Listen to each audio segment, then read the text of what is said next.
What is going on, everybody? It's the Front, and we're back again. Finally, a week later, because for some reason he didn't have all these filmed before going to Dallas, it seems like. But we are finally here for the final three Elestrals to be officially revealed. Let's get into this. It's time for us to reveal 3 brand new Elestrals that you've probably never seen before, unless you were at the Dallas Open. These are some of my favorites in Firestorm, so let's dive in. If you guys haven't done so yet, make sure you get your Firestorm pre-orders in right now. Double starter deck bundle is insane with 4 booster packs and 2 starter decks loaded with staple cards. Pick up both of them, and of course we've got the amazing accessories, all sorts of cool stuff, including our pre-order bonus of Stellar Exaltair, Champion of Hermes. Every 50 you spend, up to 3 copies of that, you get that. Your LGS bonus is your Stellar Emphyrix, so make sure you go to your LGS and get Firestorm in there. There's no doubt about it. Yesterday's reveal was Kite Might and Paragni, 2 of my favorite Elestrals, and over the weekend, we had the incredible Dallas Open event, and it was nuts. So let's roll some quick highlights for how crazy Dallas was.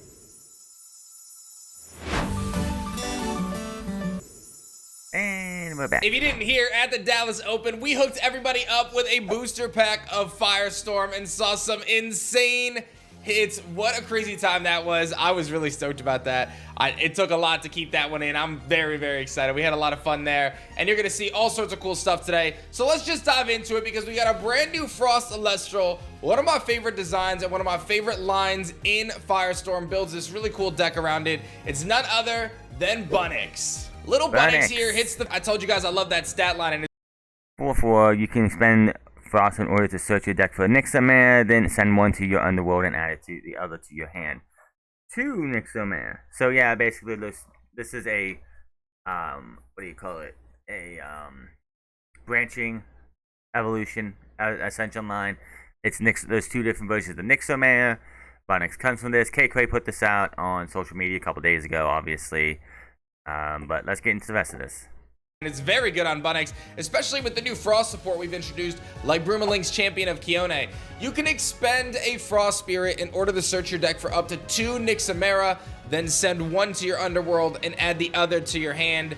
Absolutely nuts. So anytime you cast this thing out, you could just use this any turn. So even if it gets Gorgon's Gaze, you have some flexibility to try it on the next turn. But ultimately, you're going to grab 2 Nixamera from your deck, and there's 2 different forms of Nixamera that Bunnix can ascend into, and that's what you're looking to do. So this provides you with some really cool searchability, some deck thinning, and it gives you access to enabling this strategy if you could find a way to ascend.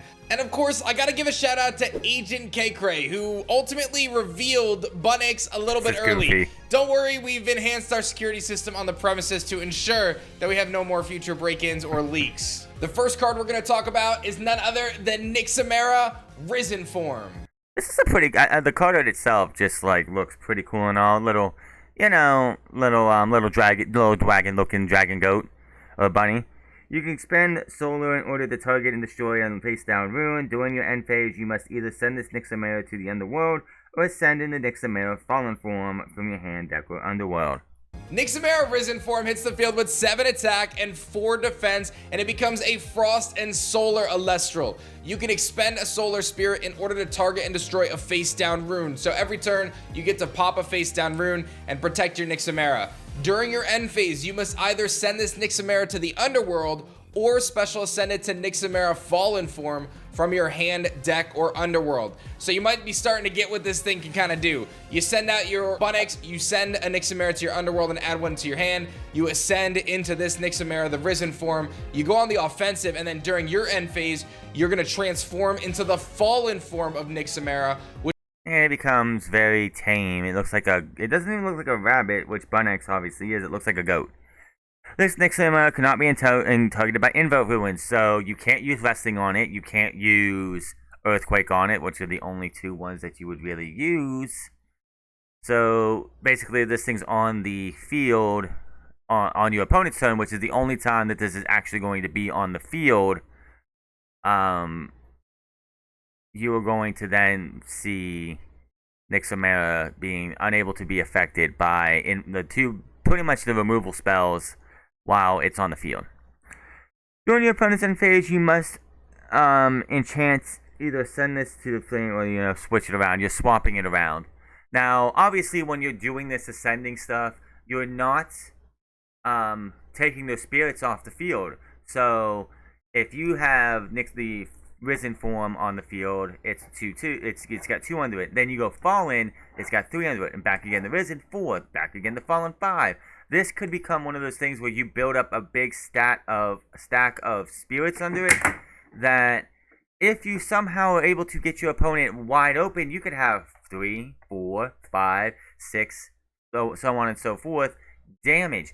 Now, obviously, after you get 1 solar and 1 lunar under there, you don't have to keep adding solar and lunar. You just got to add a spirit. So if you do another frost, or you do a thunder or a fire or any other spirit, as long as you have that solar and lunar underneath of it when you're doing the which honestly, this one obviously is very good with the 7 defense, but I could see this being an issue too when you go to risen form, you go to attack, you got say 5 spirits under it.